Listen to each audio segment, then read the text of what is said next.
শুভেন্দু অধিকারী যখন থেকে মনে করেন যে তারা ক্ষমতায় আসছে বিজেপির পক্ষ থেকে, তখন থেকে তারা মানে ওই ভারত থেকে মানে কিছু লোক বাইর করবে নাকি এটা নাকি তারা মানে পদক্ষেপ নিতেছে। তারপর থেকে শুরু করে আজকের যে ঘটনা, তারা অলরেডি প্রায় 10 জন লোককে বাইর করে দিছে, মানে ছোট বাচ্চা সহ শুরু করে আরো অভিভাবক প্রায় 2 ফ্যামিলির মতো হবে, তারা লোক বাইর করে দিচ্ছে। একমত বিজেপি সহ আমরা এখানে দাঁড়িয়েছি যাতে ওরা ভারত থেকে বাংলাদেশে প্রবেশ করতে না পারে, এটা আমাদের কামনা। আর বিজেপি যারা উচ্চ কর্মকর্তা আছে ওরা সবসময় গোড়ার দিক চোখ রাখবে, আমরা যদি ভারতের কোনো মানুষকে বাংলাদেশের মাটিতে আমরা নিতে না পারি।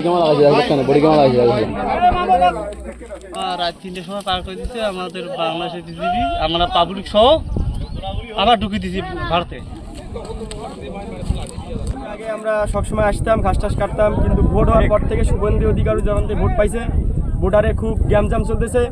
ভোটারের উইকেট থেকে জনগণ এই পাশে পার করে দেওয়ার জন্য আমরা শুনতেছি, কিন্তু আজকে 10 জন অলরেডি পার করে দিছে। আমরা এখানে ভোটে পার করে দিছে, তারপর আমরা আসার পর দেখলাম জনগণ পার করে দিছে। আমরা বাড়িতে যাওয়ার পর বিজেপিকে খবর দেয়, বিজেপি আসার পর আমরা এখানে জনগণ দেখতেছে সবাই আমরা ভোটারে দাঁড়িয়ে আছি। আমরা ভারতের লোক আমাদের বাংলাদেশে নেব না।